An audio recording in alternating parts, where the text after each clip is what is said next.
सुधांशु जी, महत्वपूर्ण हो जाता है ये देखना। देखिए, भारतीय जनता पार्टी तो आगे अपनी बढ़त बनाए हुए है, नंबर 1 पार्टी भी बन रही है और अभी तक के जो आंकड़े आ रहे हैं वो भी उसके पक्ष में दिखाई दे रहे हैं, एनडीए 127 के साथ। लेकिन एलजेपी, जिसको बीजेपी ने कंट्रोल में नहीं किया, जिसको आप लोगों ने खुला छोड़ दिया कि जाइए जेडीयू का खेल खराब कीजिए, अब जब जेडीयू के ये आंकड़े हैं तो एलजेपी साफ साफ दिखाई दे रहा है कि जिसके राम जी की पूजा करने वाले हनुमान जी लोग सीधे नीतीश कुमार को डैमेज कर रहे हैं इस चुनाव में। देखिए चित्रा जी, मैं इस बात से पूर्ण मतभेद रखूंगा कि हमने कोई एलजेपी से कहा संयोगवश रामविलास पासवान जी की मृत्यु हो गई, देहावसान हो गया उनका, और सीटों को लेकर जो बातचीत बननी थी वो एलजेपी से नहीं बन पाई। आप सोचिए यदि एलजेपी हमारे साथ होती तो आज जो यह लीड दिखाई पड़ रही है इससे कहीं बेहतर स्थिति नजर आती।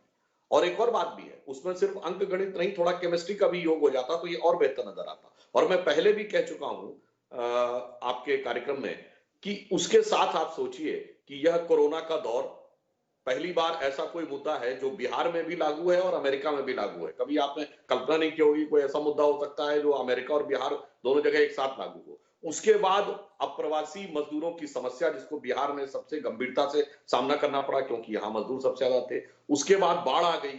तो ये 6 महीने का दौर सबसे बुरा दौर था पिछले 5 वर्ष के शासनकाल का। तो उस बुरे दौर में भी यदि हम इस प्रकार का प्रदर्शन करते नजर आ रहे हैं, यद्यपि हम ये मानते हैं कि अभी ये बहुत जल्दी है, 2015 के चुनाव में हम 10 साढ़े 10 बजे तक बहुत आगे थे, बाद में परिस्थिति बदली। इस बार आपने देखा कि आरजेडी आगे नजर आ रहा था, परिस्थिति बदली। शाम तक हम प्रतीक्षा करेंगे, परंतु हम आश्वस्त हैं कि जो संख्या आपके इस दृश्य पटल पर दिखाई पड़ रही है, अंतिम परिणाम आने पर वह संख्या कहीं अधिक हमारे पक्ष में होगी।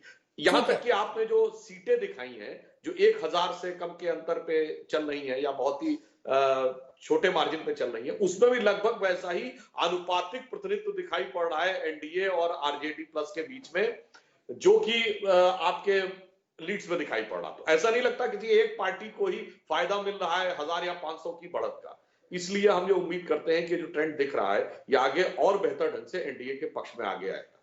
52 सीटें जहां पर 1000 से भी कम गैप है और 80 लगभग जहां 2000 का गैप।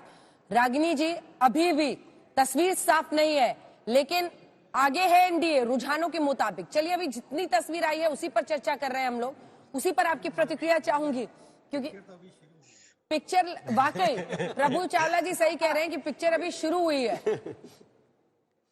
अंजना जी, आप अच्छी तरह से जानती हैं जब भी रुझान नतीजे में तब्दील हो रहे होते हैं और मैं आपके समक्ष और आपके माध्यम से जनता से रूबरू होती हूँ, तो पहली बात मैं ये कहती हूँ कि न हार में न जीत में किंचित नहीं भयभीत में, संघर्ष पथ पे जो मिला ये भी सही वो भी सही। देखिए, मैं अभी भी आश्वस्त हूँ कि सरकार महागठबंधन की बनेगी। आपने दिखाया कि करीब 22% वोटों की गणना हुई है, गिनती हुई है, 78% बाकी है। इससे पिछले चैनल पर जब मैं बैठी थी तो उन्होंने बताया कि शुरुआती दौर में शहरी सीटों पर ज्यादा मतों की गणना हुई है, आकलन हुआ है, ग्रामीण देहाती इलाके अभी बाकी हैं। तो पिक्चर, अभी तो ट्रेलर ही देखा है, पूरी पिक्चर बाकी है।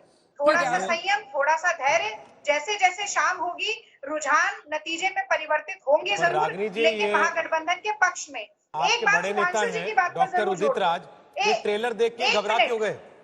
उन्होंने ईवीएम शुरू कर दिया। मुझे पता था आप पूछेंगे रोहित जी, आप ही नहीं, अच्छी बात है, आपको पता होना चाहिए। आप पार्टी की प्रवक्ता हैं, उनको तो डिफेंड करना नहीं, बैठ के करना आपको पड़ेगा डिफेंड। ठीक है, मैं डिफेंड करूंगी। उन्होंने तो कर दिया अपना काम ट्वीट करके। सुधांशु जी के ऊपर पहले उनकी एक बात पर टिप्पणी जरूर करूंगी। वो ये बता रहे हैं कि कितना प्रेम है, अगर मिले जुले होते एलजेपी साथ होती। नहीं होता, क्योंकि रणनीति आपकी यही थी। आप चाहते थे कि एलजेपी जदयू की सीटों पर लड़कर उन्हें छोटा बनाए, और अब भाई का कितना बंधुत्व है, ये जो छोटा भाई बड़ा भाई चल रहा है, वो देखने को मिलेगा, क्योंकि महाराष्ट्र में शिवसेना का मुख्यमंत्री नहीं बनना देने दिया आपने। यहाँ पर क्या अंक गणित होगा वो भी हम देखेंगे, ऊंट किस करवट बैठता है। पर दूसरी बात, ईवीएम, देखिए, औपचारिक रूप से कभी भी हार का ठीकरा कांग्रेस पार्टी ने ईवीएम पर नहीं फोड़ा। हम लगातार ये बात कहते रहे कि लोकतंत्र की प्रक्रिया पारदर्शी होनी चाहिए, उसमें लेश मात्र का भी संशय नहीं होना चाहिए, और दुरुस्त करने के लिए वीवीपैट मशीन लगाई गई, हमारे आग्रह के बाद लगाई गई। इसीलिए अगर व्यक्तिगत कोई टिप्पणी होती है तो उसको दरकिनार करिए। हम चुनाव जीतेंगे और ईवीएम कोई मसला बनने वाला नहीं है।